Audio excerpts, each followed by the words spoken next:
क्या आप जानते हैं कि काशी के मणिकर्णिका घाट पर जब चिता की आग भी ठंडी पड़ने लगती है, ठीक उस वक्त सुबह के 3:40 पर ब्रह्मांड में एक ऐसी घटना घटती है जो विज्ञान की समझ से भी परे है। ये वो समय है जब महादेव का डमरू मौन होकर भी बजता है। नमस्कार दोस्तों, आज हम किसी मोटिवेशन या लाइफस्टाइल की बात नहीं करेंगे। आज बात होगी उस गुप्त ग्रंथ की जो काशी के एक पुराने मंदिर की दीवारों में सदियों तक छिपा रहा। एक ऐसा ग्रंथ जिसमें लिखा है 21 ब्रह्म मुहूर्त रहस्य, और वो एक लॉस्ट फॉर्मूला जो अगर आपने समझ लिया तो आपकी किस्मत बदलने में 3 साल या 3 महीने नहीं, बल्कि घड़ी देखकर सिर्फ 3 मिनट लगेंगे।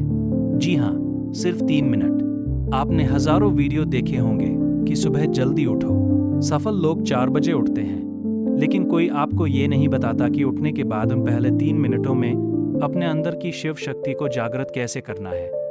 अगर आप सुबह 4 बजे उठकर भी वही चिंता, वही स्ट्रेस और वही मोबाइल फोन का नोटिफिकेशन चेक कर रहे हैं, तो आपने ब्रह्म मुहूर्त को नहीं, सिर्फ एक घड़ी के समय को चुना है। आज मैं आपको उस प्राचीन ग्रंथ का वो निचोड़ देने जा रहा हूँ जिसे नागा साधु काल भेदन कहते हैं, यानी समय को चीर कर अपनी वास्तविकता खुद लिखना।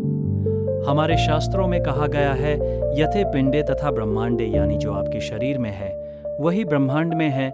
लेकिन समस्या ये है कि हमारा शरीर उस ब्रह्मांडीय ऊर्जा से डिस्कनेक्ट हो चुका है। हम एक ऐसे रेडियो की तरह हो गए हैं जिसका एंटीना तो है लेकिन सिग्नल नहीं पकड़ पाता है। काशी का यह गुप्त सूत्र कहता है कि 24 घंटे में से केवल 48 मिनट, जी हाँ, जिसे हम ब्रह्म मुहूर्त कहते हैं, वह समय होता है जब ओजोन लेयर और ब्रह्मांडीय किरणें यानी कॉस्मिक रेज एक खास कोण पर होती है। इस समय हवा में ऑक्सीजन नहीं बल्कि प्राण बहता है। और अगर इन 21 दिनों तक जो मैं आपको बताने वाला हूं, आपने इस प्राण को उस 3 मिनट के गुप्त तरीके से अपने अंदर उतार लिया, तो यकीन मानिए आपके शब्द पत्थर की लकीर बन जाएंगे। आपकी सोची हुई बात हकीकत में बदलने लगेगी। इस रहस्य को समझने के लिए हमें सबसे पहले शिव तत्व को समझना होगा। शिव केवल एक देवता नहीं है, शिव एक फ्लो है, एक बहाव है। जब आप गहरी नींद में होते हैं तो आप उसी शिव तत्व के सबसे करीब होते हैं, लेकिन जैसे ही अलार्म बजता है आप झटके से उठते हैं और वह कनेक्शन टूट जाता है। काशी का ग्रंथ कहता है कि ब्रह्म मुहूर्त में जागना उठना नहीं है बल्कि अवतरित होना है। जैसे गंगा शिव की जटाओं से धरती पर उतरती है, वैसे ही आपकी चेतना को नींद के लोक से जागृति के लोक में उतरना होता है। और यहीं पर वो 3 मिनट का सूत्र काम आता है।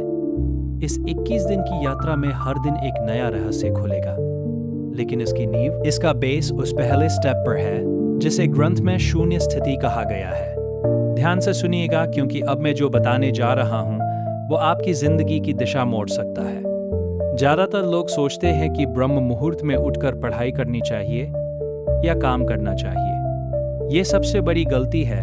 ग्रंथ के अनुसार ब्रह्म मुहूर्त इनपुट का समय नहीं है, ये ट्यूनिंग का समय है।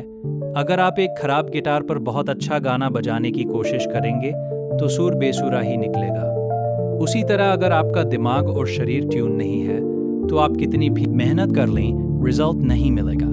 तो आखिर वो 3 मिनट का जादुई सूत्र क्या है, और ये 21 का अंक ही क्यों चुना गया? हमारे शरीर में 7 चक्र होते हैं और हर चक्र के 3 तल होते हैं। यह कोई रैंडम नंबर नहीं है। 21 दिनों में हम अपने 7 चक्रों के तीनों तलों को उस 3 मिनट की तकनीक से अलाइन करेंगे। जैसे ही आपकी आंख खुले, चाहे वो 3:30 हो या 4 बजे, आपको हिलना भी नहीं है। उस ग्रंथ का पहला नियम है, स्थिरता में ही शिव है। उस समय आपके दिमाग की फ्रीक्वेंसी थीटा स्टेट में होती है। यह वो स्टेट है जहां आप जो भी बीज बोएंगे वो विशाल पेड़ बनेगा। अगर आप उस समय हड़बड़ा कर उठते हैं तो आप उस जादुई खिड़की को बंद कर देते हैं। तो चलिए शुरू करते हैं इस रहस्यमय यात्रा को। अपने दिमाग के सारे दरवाजे खोल दीजिए, क्योंकि अब हम उस गुप्त ज्ञान के सागर में गोता लगाने वाले हैं, जहां विज्ञान खत्म होता है और आध्यात्म शुरू होता है। क्या आप तैयार हैं अपनी डेस्टिनी को रिराइट करने के लिए? उस ग्रंथ में लिखा है त्रिपुरा रहस्यम, यानी 3 मिनट, 3 लोक और 3 शक्तियां। जब आपकी आंख खुलती है तो पहले 60 सेकंड यानी पहला मिनट आपके शरीर का होता है। इसे अन्नमय कोश कहते हैं। आपको बिस्तर पर लेटे बिना हाथ पैर हिलाए सिर्फ अपने शरीर को महसूस करना है। अपनी चेतना को अपने पैरों के अंगूठे से लेकर सिर के ऊपर सहस्त्रार चक्र तक ले जाएं। महसूस करें कि आप अभी जिंदा हैं। ये छोटी बात नहीं है। काशी में हर रोज हजारों चिताएं जलती हैं, लेकिन आज महादेव ने आपकी चिता नहीं, आपकी चेतना जगाई है। इस पहले मिनट में आपको आभार यानी ग्रेटिट्यूड महसूस करना है। कहिए है, महाकाल, मुझे ये नया जीवन, ये नया अवसर देने के लिए धन्यवाद। जब आप आभार के साथ दिन शुरू करते हैं तो आप ब्रह्मांड को यह सिग्नल भेजते हैं कि आप और लेने के लिए तैयार हैं।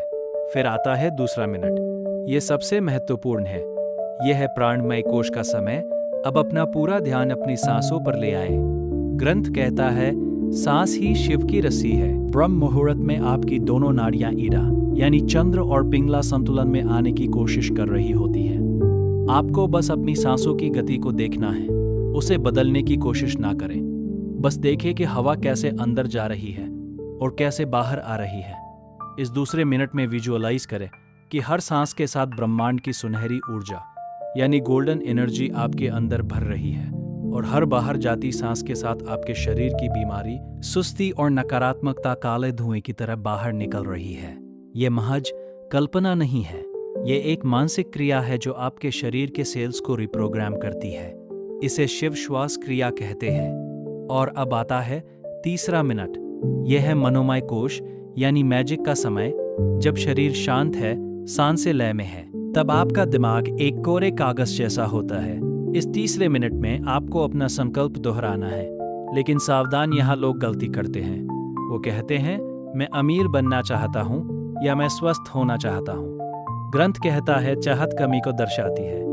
आपको ऐसे सोचना है जैसे वो चीज पहले ही हो चुकी है। मैं शक्तिशाली हूँ, मैं अपने लक्ष्य को पा चुका हूँ, शिव की कृपा मेरे साथ है। इस तीसरे मिनट में उस दृश्य को अपनी बंद आंखों से देखें, अपनी सफलता को, अपनी खुशी को, उसे इतना स्पष्ट देखें जैसे आप कोई HD मूवी देख रहे हो। जब आप ब्रह्म मुहूर्त की शांति में थीटा स्टेट में ये बीज बोते हैं तो पूरी प्रकृति, सारे पंच तत्व उस बीज को पेड़ बनाने में जुट जाते हैं। यह है वो 3 मिनट का सूत्र। शरीर के प्रति आभार, सांसों का शुद्धिकरण, संकल्प का बीज। लेकिन दोस्तों, एक दिन करने से कुछ नहीं होगा। उस गुप्त ग्रंथ में 21 दिनों का चक्र बताया गया है और यह 21 दिन आसान नहीं होने वाले। ये आपके पुराने मैं की मृत्यु और नए मैं का जन्म है। चलिए अब समझते हैं कि इन 21 दिनों में आपके साथ क्या होगा और आपको इसे कैसे संभालना है। ग्रंथ ने इन 21 दिनों को 3 चरणों यानी फेजेस में बांटा है। 7-7 दिनों के 3 चरण। पहला चरण दिन 1 से 7 विषपान डिटॉक्सिफिकेशन। शायद आपको ये शब्द अजीब लगे, विषपान, लेकिन याद है जब समुद्र मंथन हुआ था तो अमृत से पहले हलाहल विष निकला था और उसे महादेव ने ही अपने कंठ में धारण किया था। जब आप कल सुबह से ये 3 मिनट की तकनीक शुरू करेंगे तो शुरुआती 7 दिन आपके लिए बहुत मुश्किल होंगे। आपका शरीर विद्रोह करेगा, आपको नींद ज्यादा आएगी, सिर भारी लगेगा, पुराने दबे हुए इमोशंस बाहर आएंगे। आपको लगेगा कि यार ये सब छोड़कर सो जाते हैं। यही वो जहर है जो आपके अंदर बरसों से जमा था। ये आलस्य, ये प्रोक्रेस्टिनेशन, ये डर, ये सब बाहर निकलेगा। काशी का सूत्र कहता है, जो तपता है वही निखरता है। इन 7 दिनों में आपको पीछे नहीं हटना है। आपको नीलकंठ बनना है। उस तकलीफ को, उस नींद के झोंके को बस देखना है, उसे अपने ऊपर हावी नहीं होने देना। इस दौरान एक विशेष नियम का पालन करें। सुबह उठते ही अगले 1 घंटे तक मोबाइल स्क्रीन को नहीं देखना है। अगर आपने इन 7 दिनों में मोबाइल की नीली रोशनी अपनी आंखों में डाल ली तो समझिए आपने अपनी पीनियल ग्लैंड को अंधा कर दिया। यह वह समय है जब आपका तीसरा नेत्र सक्रिय होने की कोशिश कर रहा है। उसे अंधेरा चाहिए, मोबाइल की लाइट नहीं। इन 7 दिनों में खूब पानी पिए, क्योंकि आपका शरीर अपनी गंदगी बाहर निकाल रहा होगा। अगर आप इन 7 दिनों के संघर्ष को पार कर गए तो समझ लीजिए आपने अपनी पुरानी आदतों की कमर तोड़ दी है। दूसरा चरण दिन 8 से 14 और दृष्टि यानी ऑब्जर्वेशन। जब शरीर थोड़ा शांत हो जाएगा तब 8वें दिन से खेल दिमाग का शुरू होगा। और का अर्थ है जो घोड़ नहीं है, यानी जो सरल है, जिसमें कोई भेदभाव नहीं। इन दिनों में आपको अचानक बहुत सारे आइडियाज आएंगे। कभी कभी बहुत पुरानी बुरी यादें भी सताएंगी। ग्रंथ कहता है विचारों को पकड़ो मत, उन्हें बहने दो। जैसे गंगा के घाट पर बैठकर आप पानी को बहते हुए देखते हैं, वैसे ही ब्रह्म मुहूर्त में उन 3 मिनटों के बाद चुपचाप बैठकर अपने विचारों को देखें। इस फेल में आपको एक अजीब सी शांति महसूस होने लगेगी। आपको लगेगा कि आप अपने शरीर से अलग हैं। यही वह समय है जब आपकी फ्रीक्वेंसी बदलना शुरू होती है। आप नोट करेंगे कि जिन चीजों पर आपको पहले गुस्सा आता था, अब वो आपको बेकार लगेंगी। आप छोटी मोटी बहसों में पड़ना बंद कर देंगे। क्यों? क्योंकि अब आपकी ऊर्जा मूलाधार चक्र से ऊपर उठकर हृदय चक्र की तरफ बढ़ रही है। इन दिनों में एक काम जरूर करें। उन 3 मिनटों के बाद 5 मिनट के लिए ओम नमः शिवाय का मानसिक जाप करें, बोलकर नहीं, मन में। यह मंत्र एक वाइब्रेशन है जो आपके डीएनए को रिपेयर करता है। ये विज्ञान भी अब मानने लगा है कि साउंड फ्रीक्वेंसी से मैटर बदलता है। तीसरा चरण दिन 15 से 21 शिव सायुज्य यानी अलाइनमेंट। ये वो चरण है जिसका इंतजार हर साधक करता है। 15वें दिन के बाद आपको अलार्म की जरूरत नहीं पड़े। 40 मिनट पर आपकी आंख अपने आप खुलेगी, एकदम फ्रेश, जैसे किसी ने अंदर लाइट चला दी हो। इस समय आप देखेंगे कि आप जो सोचते हैं वो बहुत जल्दी हकीकत होने लगता है। इसे हम लॉ ऑफ अट्रैक्शन कहते हैं, लेकिन काशी के ग्रंथ में इसे संकल्प सिद्धि कहा गया है। आप किसी को याद करेंगे, उसका फोन आ जाएगा। आप किसी काम के बारे में सोचेंगे, उसके रास्ते अपने आप खुलने लगेंगे। यह सिर्फ इसलिए हो रहा है क्योंकि अब आपका एंटीना ब्रह्मांड के सिग्नल के साथ ट्यून हो चुका है। इन आखिरी 7 दिनों में अपनी उस 3 मिनट की विजुअलाइजेशन को बहुत मजबूत कर दें, क्योंकि अब आपका सबकॉन्शियस माइंड पूरी तरह खुला हुआ है। अब आप इसमें जो डालेंगे वो आपकी किस्मत बन जाएगा। लेकिन दोस्तों, यह सफर 21वें दिन पर खत्म नहीं होता।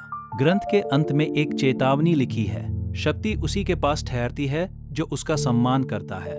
अगर 21 दिन बाद आप वापस अपनी पुरानी आदतों में लौट गए, फिर से वही देर तक सोना, वही मोबाइल में टाइम बर्बाद करना शुरू कर दिया, तो वो अर्जित की हुई ऊर्जा धीरे धीरे रिस जाएगी।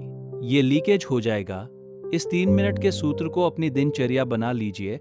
सोचिए, दिन के 1440 मिनटों में से क्या आप अपने भाग्य के लिए सिर्फ 3 मिनट नहीं निकाल सकते? काशी का वो और जित की कौदादर मेरा पैसे तम तो भादल में बे पैसे निकोला हाज बादल हाज शंफर इरवासाज के लाजे तेम्परत रहे बेसेच अंदर मेरा के बेसेच पतला पर एदापी बना लीजिए। सोचिए, दिन के 1440 मिनटों में से क्या आप अपने भाग्य के लिए सिर्फ 3 मिनट नहीं निकाल सकते? काशी का वो पुराना मंदिर आज भी वहीं है, गंगा आज भी बह रही है, और वो ब्रह्म मुहूर्त आज भी हर सुबह आपके दरवाजे पर दस्तक देता है। बस फर्क सिर्फ इतना है कि कल तक आप सो रहे थे, लेकिन अब आप जाग चुके हैं। शिव कहते हैं, अहम ब्रह्मास्मि, यानी मैं ही ब्रह्मांड हूँ। आप किसी के हाथ की कठपुतली नहीं है, आप रचयिता है। कल सुबह की 3:40 की घड़ी आपका इंतजार कर रही है। बिस्तर छोड़िए, आलस्य छोड़िए और अपने माथे पर उस विजय तिलक को महसूस कीजिए जो महाकाल खुद आपको लगाने आ रहे हैं। याद रखिएगा, 3 मिनट शरीर, आभार, सांस, शुद्धि, संकल्प, सृजन। तो कौन कल सुबह से ही इस काल भेदन की यात्रा पर मेरे साथ चल रहा है? कमेंट में हर हर महादेव लिखकर अपनी हाजिरी जरूर लगाइएगा, क्योंकि जब हम साथ में संकल्प लेते हैं तो ऊर्जा कई गुना बढ़ जाती है। मिलते हैं ब्रह्म मुहूर्त में। तब तक के लिए अपनी ऊर्जा को बचाकर रखें। ओम नमः शिवाय। धन्यवाद।